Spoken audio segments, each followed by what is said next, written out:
There we go. So Hannah hopefully might be able to join. Penny's going to watch the recording. Hi, Penny. And meanwhile, we have Ian and Joe and Leslie and Ben.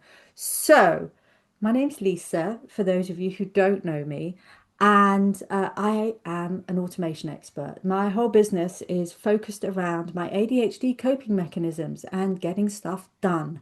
So I've been doing this, and here's Colin coming in. I've been doing this for, oh, it's coming up to 15 years. So it was like before automation was a thing. Hi, Colin. And before when the days of dial-up modems, really, kind of, not really. No, that's back in the 90s. That's when I had my first business. So I've been a business owner since about 1989, 1990. And I've been in technology since the mid 90s when I used to make computer games and put CDs on cereal boxes and make PlayStation and Xbox games and things. So I've kind of been in technology for a while. And then in this version of myself has been designing and building and delivering automated, what we call customer journeys for small to medium-sized businesses. So that's what we're going to go through today is how you can look at your own business in this way. And you're going to come away from this session being able to holistically look at your own customer journey. Now, I talk a lot, and the only way you're going to get an edge word in is by talking over the top of me. So please, if it's an interactive session, I don't want you guys to be sitting there going, I wish you'd shut up and let us speak for a minute. I'm not even that even caffeined up, which is a bit worrying. So I'm going to start sharing my screen. And the only stupid question is really the one that you're not asking. There's all different types of businesses. I can't minimize that. Hang on a minute. Share my screen. Share this. And there. Right. Can you all see my screen okay? Yes, good. Okay. Now there's a QR code in there because I've got a workbook which you can join in with. If your QR code's not working or whatever, I have just put a link into the chat which will open the workbook. I don't necessarily want you distracted as we're going through looking at the workbook, but as a point of reference, it is going to come up in what I'm showing you, and then you can kind of fill it in later. We'll just kind of make little notes in our analog notebooks that we've established that we all now actually have and use. So feel free to do that. Great. So the ideal customer journey. How is it that I frame up the ideal customer journey? I look at it in this way, that we've got these three clear phases of when we're looking at a customer is like where we're prospecting, when we're collecting that information on someone, then when we're converting them actually into a paying client, and then moving them into raving fans that are going to send us great testimonials and reviews and refer lots of people to us. Do you recognize that in your own business, that that's kind of the three distinct phases that we have? Now, there's these kind of 9 subsets. There's 3 that we work through on each, which I'm going to walk you through today of who we're targeting and where we're targeting them, what we're doing to attract them and capture their interest. I'm going through this bit fast. I go into a lot more detail of it. The process of engaging them and putting the sales offer in front of them, how we're then closing those sales and moving into the delivery and fulfillment of our product, impressing the hell out of them so that they stay longer and spend more, and then getting to multiply that with, as I said, the case studies, the reviews, and the testimonials. So, first off, first question I have for you is why do you think we want a customer journey? This is open season, anything goes. Why do you think a customer journey might be important in yours or anybody's business? Anyone got any ideas? So Deal flow. Deal flow, excellent. Deal flow, you can make it repeatable. repeatable, brilliant. Deal Yeah, flow, you don't lose anybody in the tracking, journey, so you know where they are because you've got an automated system. knowing where people are at in the journey, fantastic. And that feeds into what I said with regard to being able to track where people are in that process so they Mm. don't drop, out the bottom and you haven't taken them on a journey. Yeah. Brilliant. You guys are pros at this. I love it very, very much. Excellent. So I've put in here to create a great experience. right? Is to make sure that those clients are going to stay, and we can only create a great experience if we know where they're at in the journey and what they're meant to be experiencing at that part in the customer journey. As you rightfully said, for repeat business.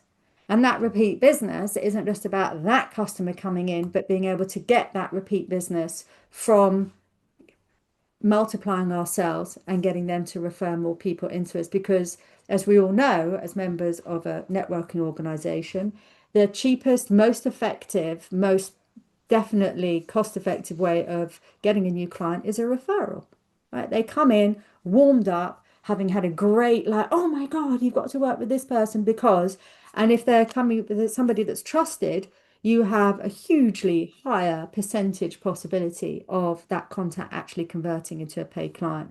Have you guys actually experienced that yourselves, where referrals are definitely the best source of new inquiries and new customers? Definitely.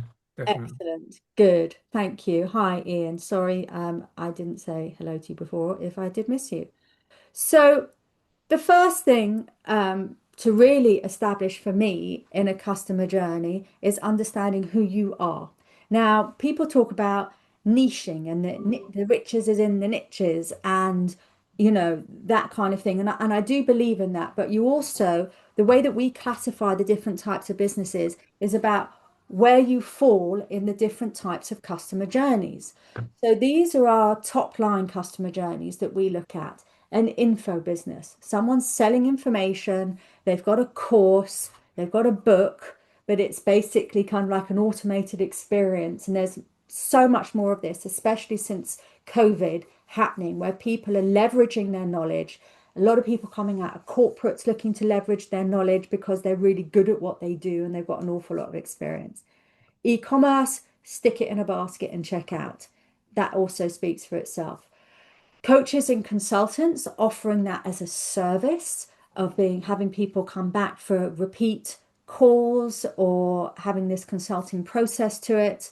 Bricks and mortar. Now, I work on two different types of bricks and mortar business. You've got the service-based ones like dentists, chiros, physiotherapists, and then you've got the membership ones like gyms. So there's a little bit of a distinction there that we look at.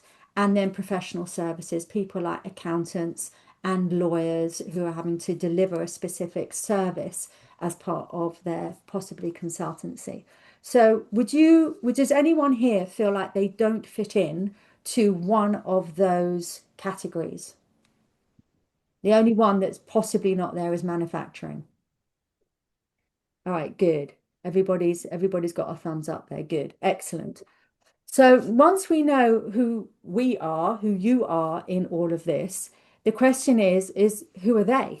Who is the ideal customer? And it might be that you have more than one ideal customer. It might be that you have more than one product or service. It might be that you're working, in Ian's case, he might be working with a CEO or he might be working with a team. And the conversation that you're having in your marketing and your communications is very different depending on who that individual is for that service. Does that kind of make sense? So people get very hung up on, their avatar, but it's like, well, you actually might have a different avatar depending on the different products and services that you are providing. And it's important to have pretty much a separate customer journey, although there might be crossovers on for each of these different avatars, because it is a different conversation that you're having with each. So when I'm looking at who is the ideal customer journey, is if people go, well, how am I going to figure that out? I don't know who it is, or they're at the beginning of, refining their customer journey and trying to figure out who is the ideal customer can be a bit of a headache. It's like, well, I can serve everybody in my industry, especially like all the other automation architects are like, well, we can do it for everyone. But the problem is when you're speaking to everyone, you're actually speaking to no one. Your message doesn't resonate. You need to be looking at who it is that you want to be serving. I don't know about you guys, but I've served plenty of people that I'm very good at firing clients that, are no longer a good fit. Plenty of red flags. They're trying to knock me down on price or not willing to follow our process. And I'm just like, yeah. I haven't got time for this. So when I'm looking at who who is our ideal client, I'm looking at the whole of my database of people that I have served and am serving and going, well, who are my favorite and what makes them my favorite? Is it the way that they communicate? Is it the type of business that they have? You know, what is it that really inspires me to want to help them in their business with what it is that I do? So when checking out who do I want to serve, I'm looking at, well, I want to serve people I like and people that I can actually help, which comes on to looking at what is it that you're solving for them. We get caught up in a lot of conversations around being able to deliver different features to people, and we're not actually looking at the outcomes, the benefits of what our service and product delivers for our ideal customer. So is that, well, what is the problem that you are solving with your product or service? So if I look at BIP as an example, when I joined BIP, the problem that they were solving for me was the fact that I am a remote business, and as much as I spend a hell of a lot of time on Zoom with lovely folk like you, it's not real connection. And I wanted to have real connection with real people that were of a like mind, that was fun and had extracurricular activities. And that was very clearly the problem that BIP was solving for me, right? And maybe some of you are here for that reason as well. So I just want to check there's no one in the waiting room. No. In fact, Ian, I'm going to make you co-host in case somebody else shows up, and then you can just let them in. So what is the marketing for me is all about identifying the problem that your avatar has and then marketing the solution. This is the queuing up the offer so that people really understand that. And then what we'll often find is that people are either solution aware, they know that they need that, they know that they need coaching, they know that they need a particular outcome, they are solution aware, and they're just looking for the right person to deliver that solution for them. Or that they're problem aware and they've got no idea what the solution is. I don't have enough time, I don't know what to do, but they've got no idea what the solution is. So speaking to the outcomes, speaking to the solutions makes you people aware of that. So if I've got people running around like headless chickens, being busy with the wrong work and feeling like they're not engaged with their business, that is a problem that I'm solving. I sell people time and money, and they kind of like that. Does that resonate for you guys? Is that a new kind of lens on how you're looking at your ideal customer? Has anyone else got anything they add that would help identify how to identify your ideal customer? Alrighty. Okay, good. Shaking there from Joe. Thank you. So this is one of the pages that you'll find in the workbook. And for the folk that just joined, I'll put the link in there again. That's the QR code that will give you the workbook that you can download or follow along or whatever you like. That helps narrow down these. I find, and I think that Tim and Ian would probably agree, that as business owners, we do not spend enough time thinking in our business. We spend all of our time operating, trying to deliver and get shit done, and we're not actually spending time focusing on these kinds of activities that can help refine and make more out of what it is that we're already doing. So once we've identified kind of who our ideal client is that we want to serve, and getting kind of serving everybody out of the way, the next step would be, well, where are they? How am I going to find these people? Am I a children's entertainer and I need to put a sign up in the supermarket window or something on Gumtree, or, is it social media? I know for me, most of the time, my clients are not hanging out on social media. Facebook ads is not going to do it. Is it LinkedIn? In which case, go speak to Claire Gilbanks. So where are these people hanging out? Where are they congregating? And the thing is that they are actually all congregating together. They're all hanging out in the same place, whether it's a community or whether it's a networking event or it's the Chamber of Commerce, or they will all be reading the same magazines, listening to the same podcasts, looking at the same blogs, following the same influencers on YouTube. And you need to actually find where your people are hanging out so that you can get your message in front of them. There's two types of advertising, really. There is the one where there's interrupt marketing, like when a TV ad comes up and it's interrupting your experience. And you've probably seen sponsored ads on Instagram and Facebook and LinkedIn. And then there's the one where people come searching for you, like Yellow Pages. They're actually Googling for the solution inside of a Yellow Pages type experience. There was a very clever man called Chet Holmes, who unfortunately is dead, who wrote a book called The Ultimate Sales Machine, where he talks about the Dream 100, which is a process for finding and infiltrating the online congregations of a specific target market. Where are they hanging out? And you'll find, hopefully, in the workbook as well, that this is, as I just said, all the different ways that you can look to try and get in front of your ideal client.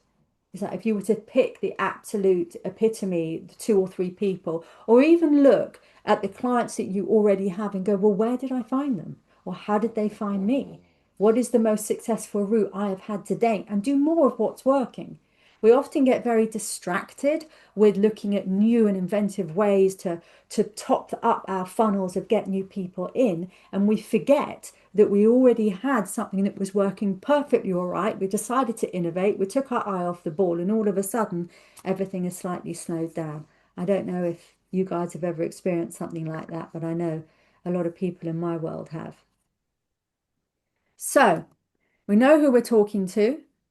We know where to find them. We know who you are. We know who they are. We know where they are. And the next thing is, what is it that you're saying to them? Like, what is your messaging? What is your offer? What is the solution that you are providing to their problem?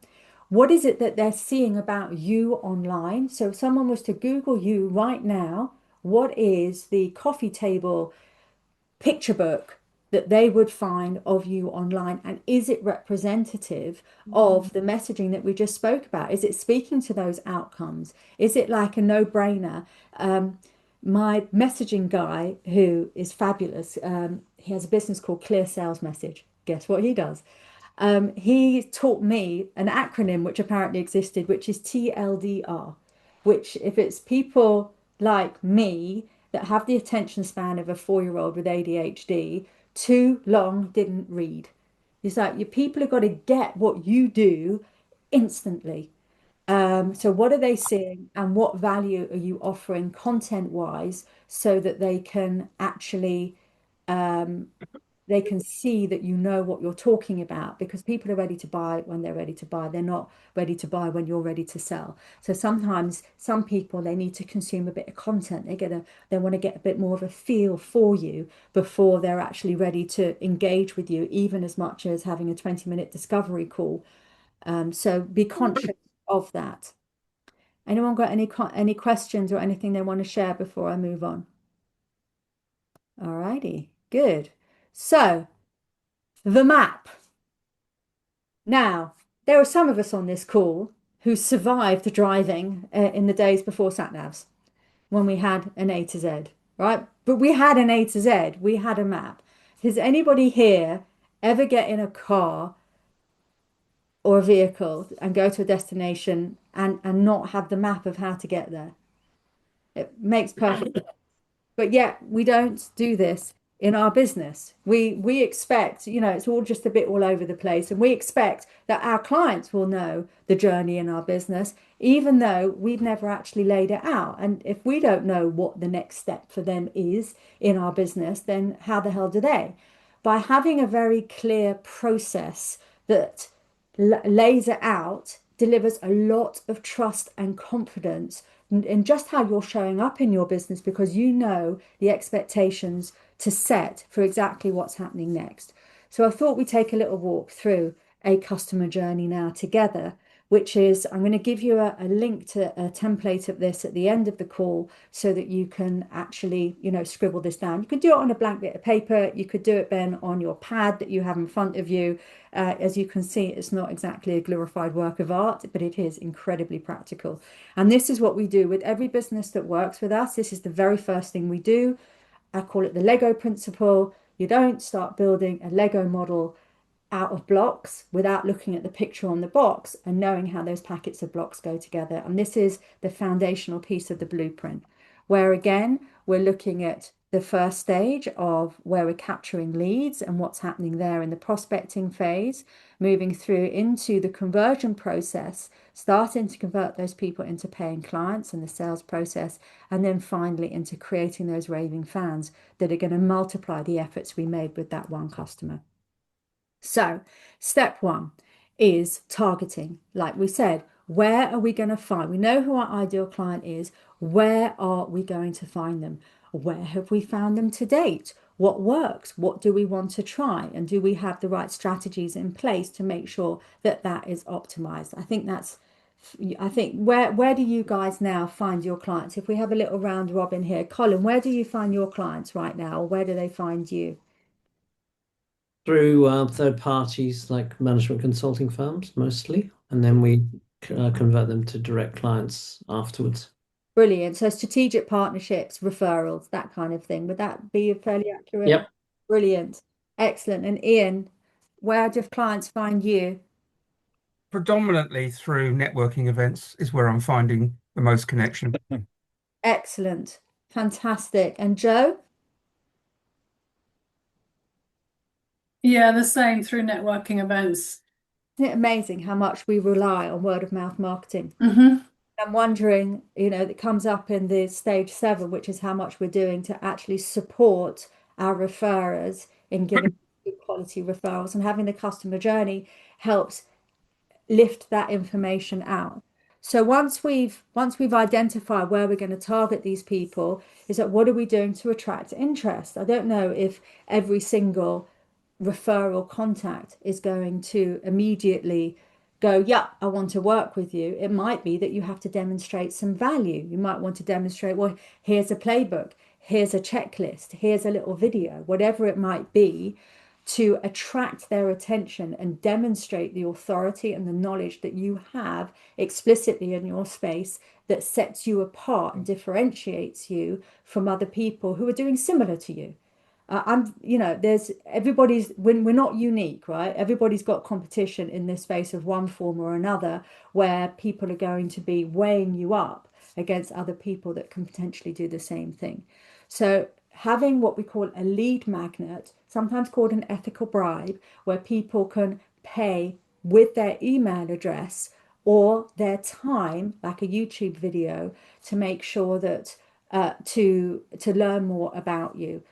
I always make sure, if you are doing YouTube, please, that your show notes in your YouTube have got a very clear call to action, because this is the next thing, right? Is making sure that you're capturing that information, whether it's a chatbot or a form on your website or a YouTube video or a Meta Instagram, Facebook message or LinkedIn message.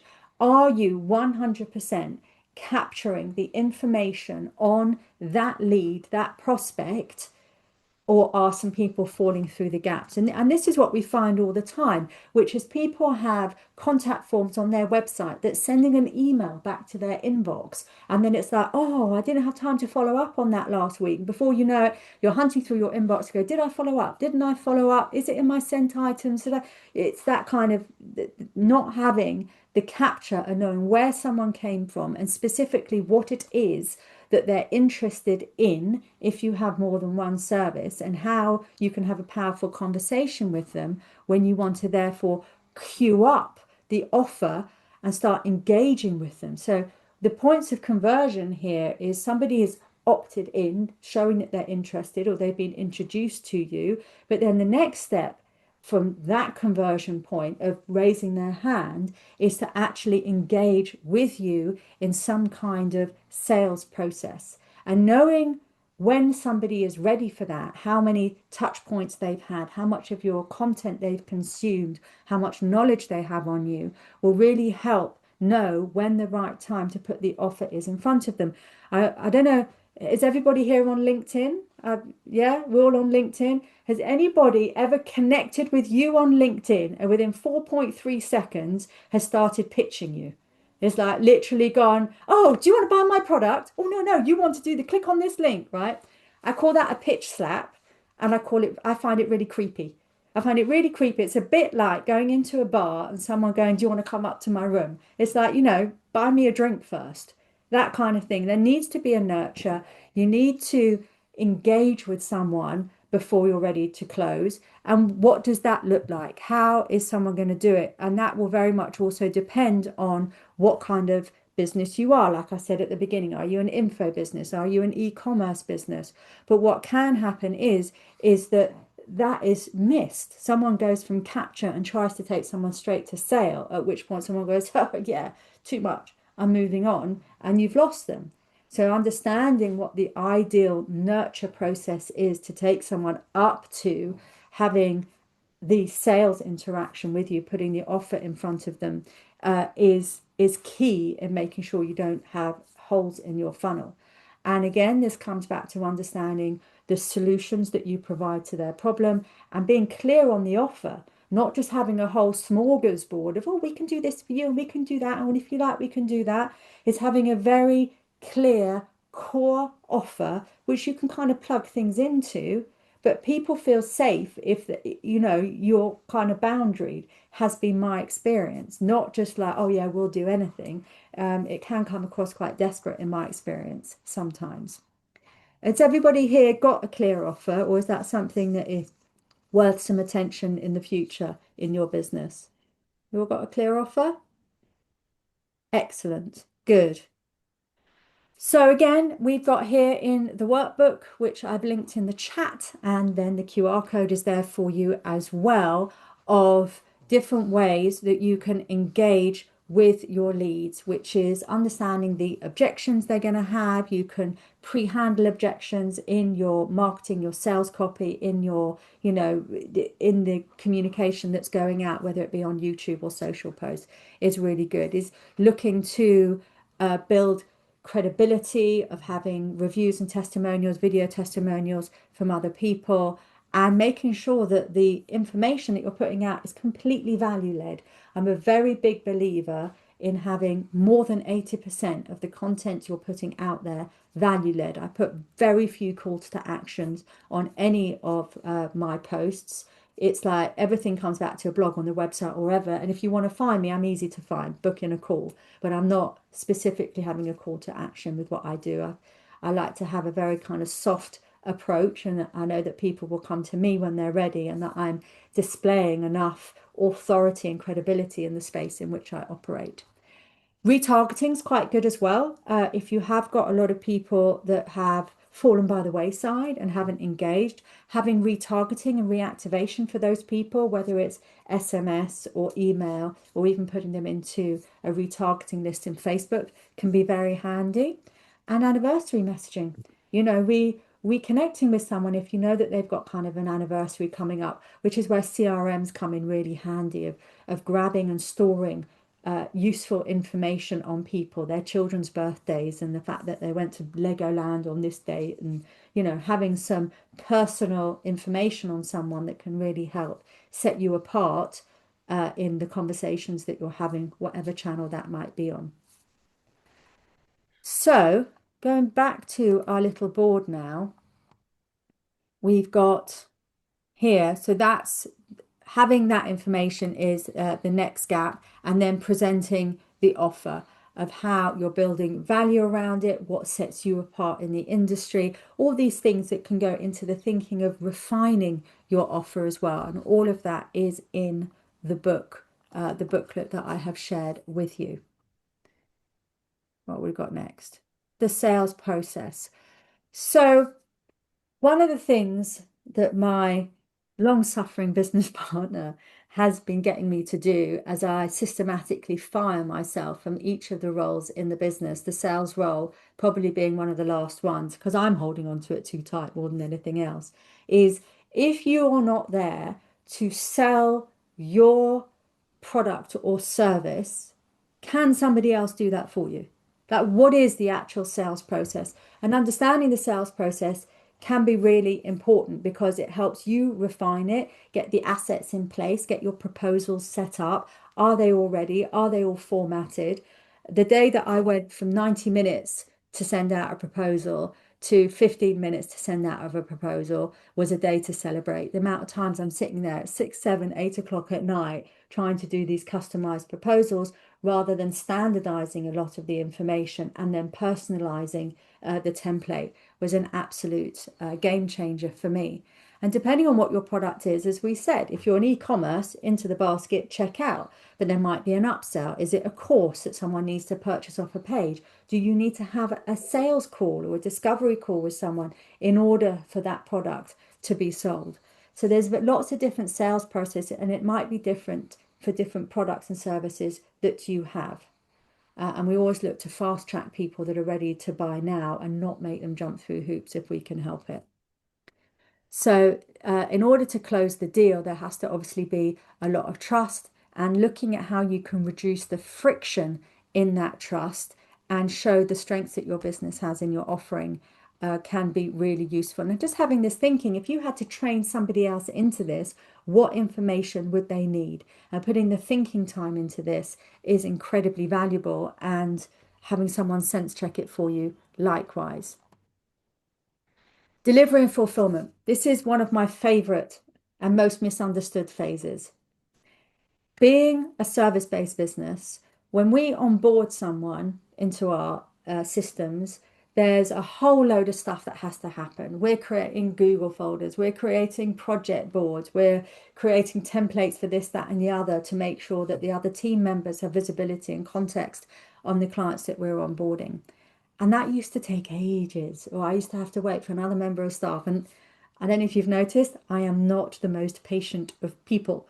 So we automated it. So now when someone signs one of our e-sign contracts, it automatically goes and creates the Google folder that creates the this, that creates the that, creates the project board, sends a message to accounts to go send them an invoice for this, that, and the other. And everything is automated, so that I know that the minute the client has done the signature from the proposal I've sent to them, it's all happening. I work with a lot of people in Australia and the West Coast. That could be happening at 9 o'clock in the evening or 2 a.m. in the morning if it's Australia. And yet it's all happening. And I wake up in the morning and click, click, click, click. It's all happened. So automating or making that automatic and understanding what that process is can save you time. I'm a big believer in incremental is exponential. Well, now what that means is that if you can save 5 minutes 12 times a day, you've saved an hour. Now, money is a big currency in what I do. If I can save an hour a day, every day, that's 5 hours a week, which is 20 hours a month. And that is 240 hours a year. That's the equivalent of 38-hour working days, just from finding 5 minutes 12 times a day to do things more streamlined, better, automated, delegated. What would you do with an additional 30 working days a year in your business? It's food for thought, right? I mean, I'd take a holiday. I don't know about you. So understanding where you are creating friction in your business, where is the ROI on your time that you could look to save by systemizing something, whether it's delegating it to someone else. And if you want any tips on delegation, I'm more than happy to share. Also, onboarding a customer. The most important experience for me of retaining a customer and getting them to refer you is creating a fantastic onboarding experience. It is one of it's like you don't get a second bite of the cherry of creating a first impression. You can only ever do that once. I do a lot of mixed metaphors. I'm sorry for the purists in the room.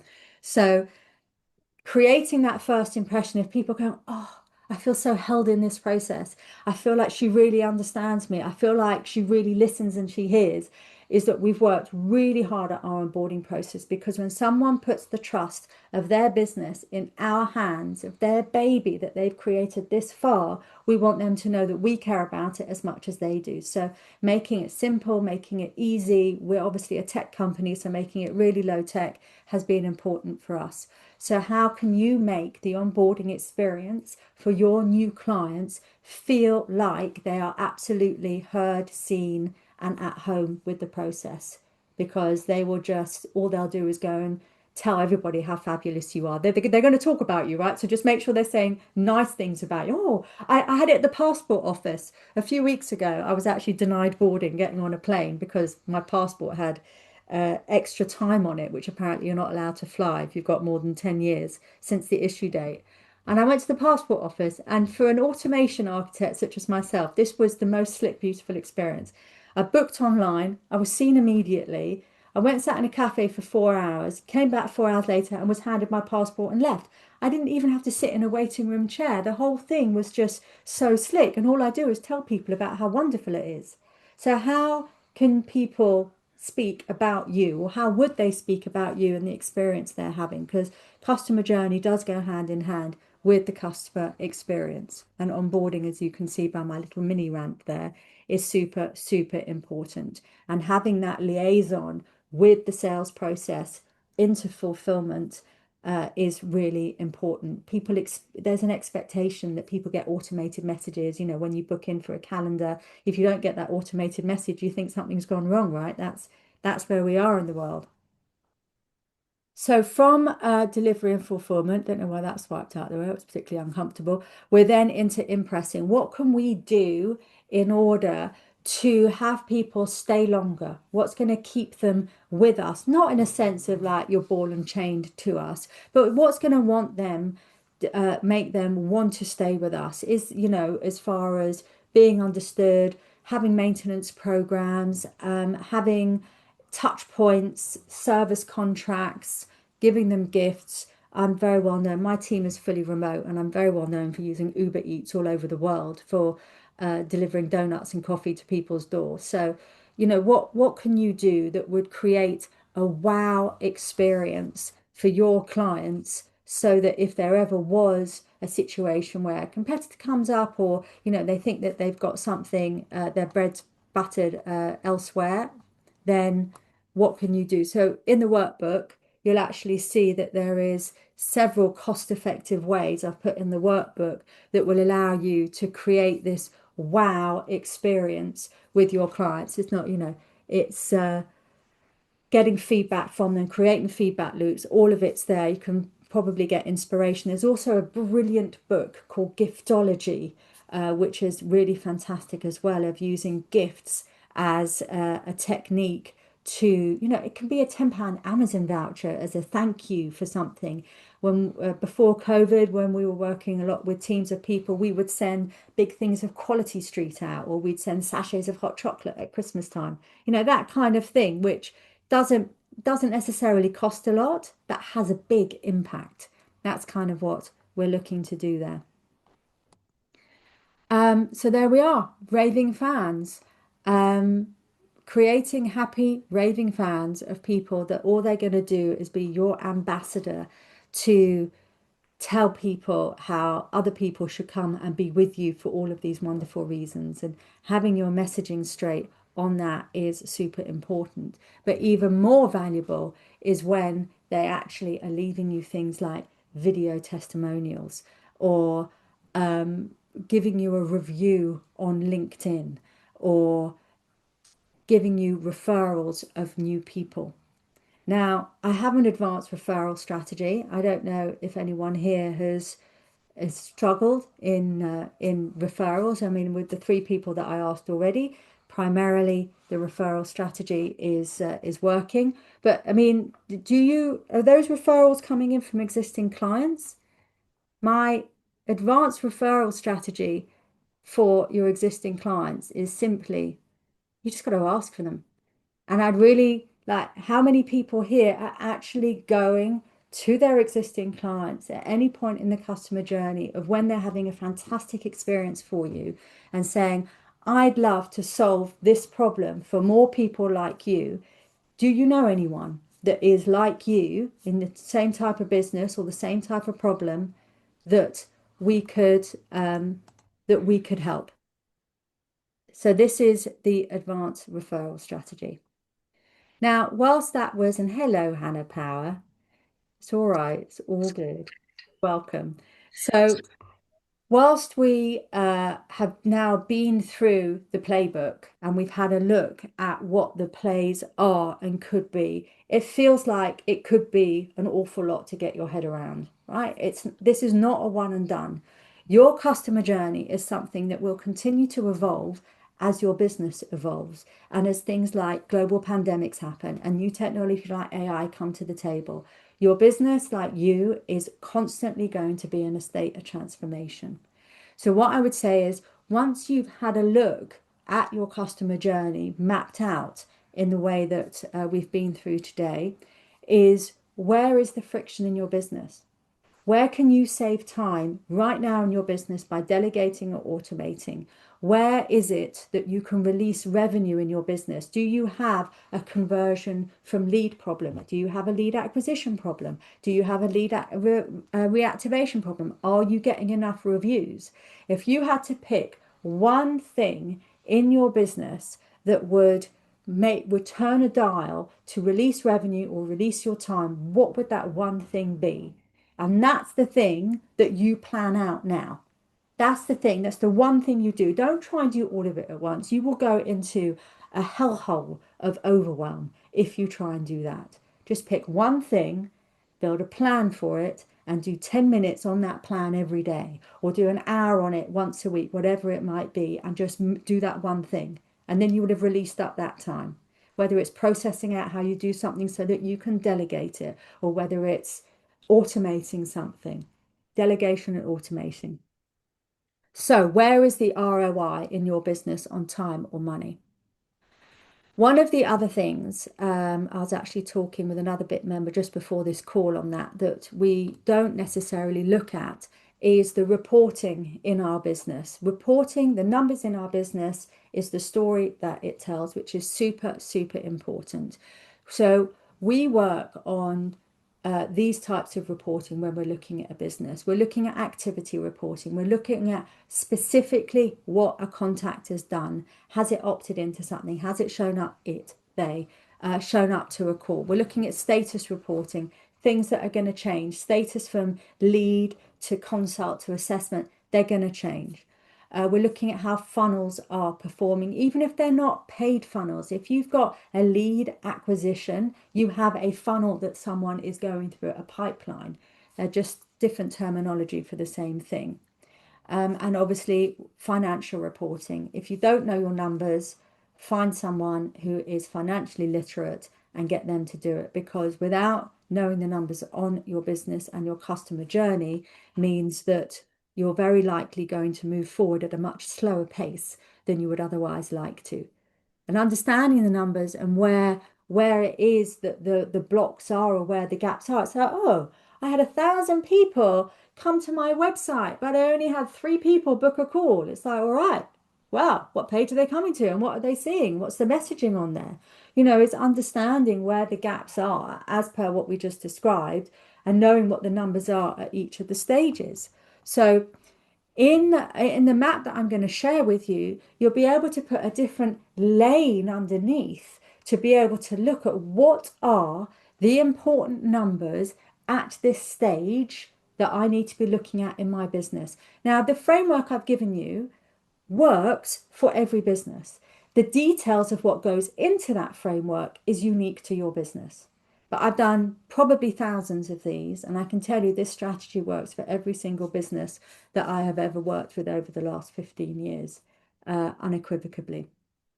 So, what's working, what's not working? So once we've identified what the area is that we want to work on in our business, and we might want to automate it. It's like going, okay, well, where does this process start? When somebody's coming in, as an example, into my business, they might be filling in a quiz or filling in a lead magnet, or they might be just coming to my consulting calling, a discovery calling. Is like, okay, well, what's the point of entry here? Where does it start? And where does it finish? So once I know where it starts, where do I want them to end up in this process? And there might be many steps before they get to purchase. So it's going to start here, it's going to end there, and then when that one ends, we hand it off onto the new play. So it's like it might be one long process that's broken down into the Lego model. Like you don't just go from one piece to a whole model. You've got several lanes of instructions of how these blocks go together that will get you stage by stage from the beginning to the end. And daisy chaining these little mini processes together is how we operate when we are actually building a customer journey.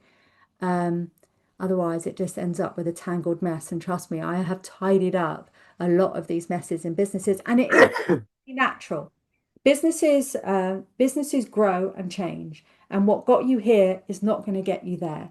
So the systemization of a business when it's a startup and they go, oh, I'm going to need a Calendly and I'm going to need a MailChimp, and I start putting things together with a bit of Scotch tape and Elastoplast and a bit of glue, and then you get to a point where the business is like, "Oh, I can't breathe anymore. We can't move. Nobody touch anything. If I breathe, the whole thing's going to fall over like a house of cards." Is the point at which you want to just take a little helicopter view out and review it.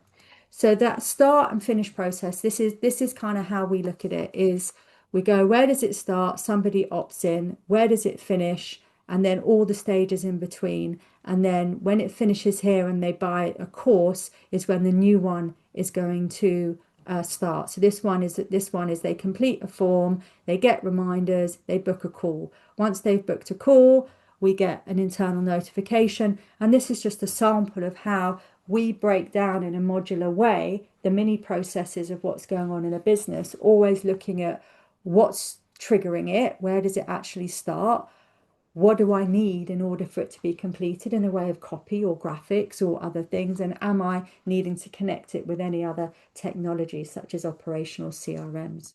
And that is the process by which you can design it. So, hello, little one. Hello. So that's how you can break it down into usable bite-sized chunks and take yourself out of overwhelm of designing these little mini processes in your business. So, in summary, with a few minutes left for Q&A, we started with who are you in your business and who they are that you are serving. We then looked at where are you going to find these people that you want to serve? What is it that you're saying to them? And where is it that you're saying it to them? What is it on your website or on your LinkedIn profile or on your Facebook page? You need to design the ideal journey that you want to take them through from when they have first awareness of you all the way through, as we looked at, giving you a lovely review or testimonial or the creation of a case study. Knowing your numbers at each of those stages so that you can look at it and know, is it working? Is it on track? Is it off track? Is it at risk? Oh, I've just spent £1,000 on Facebook ads and I got one lead. What's going on there? Is it the right client that you're targeting? Is it the right messaging you're putting in front of them? That kind of thing. And to build a solid, non-leaky play so that you have a consistent system that's modular, that you can kind of swap pieces in and out and know exactly where somebody is and what they should be doing. There we go. So, hi. I'll stop talking now for a minute. Questions and reflections. Who would like to go first? Or have I stunned you all into silence? Goodness. Even you, Ian. Okay, Tim Meadowsmith, thank you. Hello, Lisa. I thought that was fantastic. Thank you very much. That was the clearest and best I've seen that done in a long while. You're very welcome. The place where agree. I am stuck is messaging. I have a problem trying to help my target. My target customer is not looking for me. They don't actually think they need me because they are complacent and think they're doing okay in the circumstances when they're actually underperforming by 60%. And I don't know how to get them to wake up and understand without calling them a fuckwit and wake up. And I find that's not a great sales tactic. Depends who your avatar is, really. But it's really difficult when your target customer has no idea what good looks like. What is the consequence of them not working with you and getting the results that you deliver? They continue to operate at 1/3 of the profits that they could be operating at. So, do they not want more profit? Do they not want you to sell them more money? Yeah, but they don't. They think that adding 5 or 10% is good, and they think anybody talking about anything different to that is selling snake oil. And of course, lots of people are telling them that, and they are selling snake oil. What's the Um, evidence that you have? Are you a snake oil salesman, Colin? Oh, he's waving goodbye. So, what is the evidence that you have that you get these results for people? People, I mean, our biggest client globally, which is Dell, has been publishing case studies, not about us, but about their productivity improvement ever since they started using our services. So, therefore, are you not able to leverage that of going, even a big company like Dell Yeah, has, yeah. So, we can. The difficulty is that people who are doing 30, 40, 50 million in sales, which is my core target customer, actually have got egos the size of the planet, think that they've done great getting there, and they have, but they have no idea what great looks like because they've never worked in one of the enterprises that is achieving the levels of productivity that they could and should be getting. So I would suggest in that instance, from what you've just shared, is that evidence marketing and testimonials and case studies and referrals, and is also to appeal to the big egos that they have of like, you've done a fantastic job getting here. Do you want to get here and be even more of a hero? Like, what's if they're looking for their big acknowledgement and pat on the back or their bonus check for releasing more, then you've got to speak to that, which is if that's your avatar, if that's the decision maker who wants to look good and be right and has an ego, the size of the moon, then speak to that. It's like give them a pat. You've done really well. Why don't we see if we can help you do better? Why don't we, Yeah. why don't, create a some kind. I mean, my top of funnel offer, as an example, and this works really well, is people come in for a customer journey session. They're not necessarily sure that they want the whole customer journey mapped out. They don't necessarily know me. And I go, okay, well, why don't we do this? Why don't we do the customer journey session and I'll create the first plan, the first statement of works for where we can get results and have a top of funnel demonstration, which you can sometimes charge for or not charge for, that demonstrates where their blind spots are in their whole business and use Tahara's window, if nothing else, to go, let's widen the playing field of how you're performing in your business and make you even more of a hero than you already are. Yeah, thank you.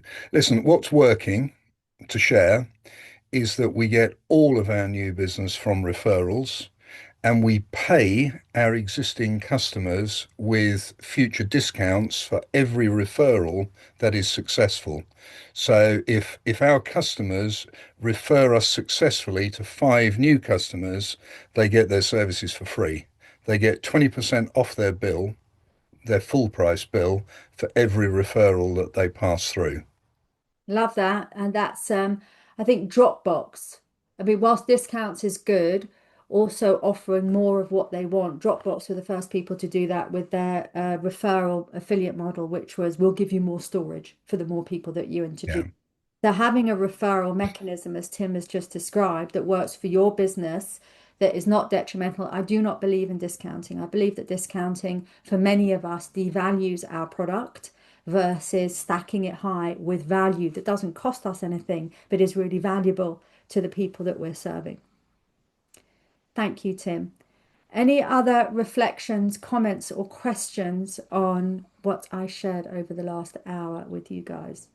Can I just quickly say, I'm so sorry that I was 40 minutes late. I just put a message in a thing. I just got back from a wedding in Spain and didn't update my watch back to normal time. So I'm basically running. You were 15 minutes early, didn't you? I I was like, I looked at my phone. I was like, said I should be here. And I was like, no, no, no. And then I thought, oh my God, yes, I should be here. So I'm really sorry. And I'm really sad that I missed this because the last 20 minutes was amazing. So I'm going to watch the recording. It was really, really good. Very, very thorough and clear. And I love all the step-by-step metrics. I think is so important. Knowing your numbers is so important. So I just wanted to say thank you so, so much, Lisa, for running this session. You clearly know your stuff. So I'm really glad that we've been able to showcase this to everyone, because this is a really important but often quite overwhelming area, because it hasn't always been such a complex world, has it, in terms of this, needing this level of detail and quality. So I just wanted to say thank you so much. You're more than welcome. So good. Well, I look forward to watching the recording.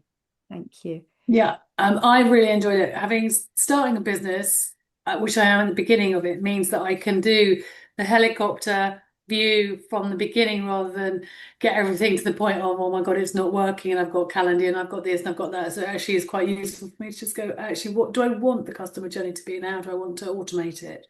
One useful place to start is not necessarily, whilst I went through it left to right on screen, left to right, is to not necessarily, you must know who you're serving and what Yeah. you're saying to them, but often is working Stephen Covey style with the end in mind. Okay. Either from fulfillment or the point of sale backwards. It's like, okay, well, I'm here. Well, what do they need to do just before that? What do they need to do just before that? And, working it backwards for yourself. And I'm more than happy in the BIP community channels to answer any questions on Mighty Network you. or whatever, on opinions or looms or whatever of what do you think, Lisa? Yeah, thank you, Lisa. My pleasure, Joe. My pleasure. And Ben on dog and child duty there. Did any of that resonate for you? I love putting people on the spot. Yes, it did. Yes, thanks. Excellent. Ian, you good? Fabulous, Lisa. Really, really good. And I particularly like that comment of don't try and build it from front to back. Pick out those areas that may well be challenging and give some time and attention to that. So thank you for that. Yeah, my pleasure. Leslie, you good?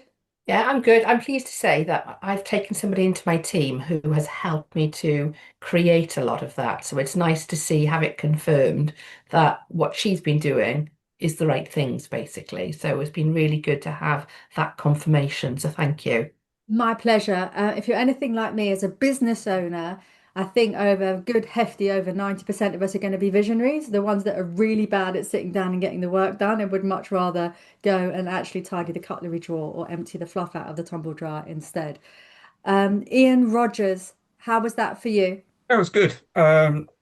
Similar to John, relaunching a business, so trying to get my processes in place internally is really useful to get an overview like that, so I can see what I've missed and what I need to put in place.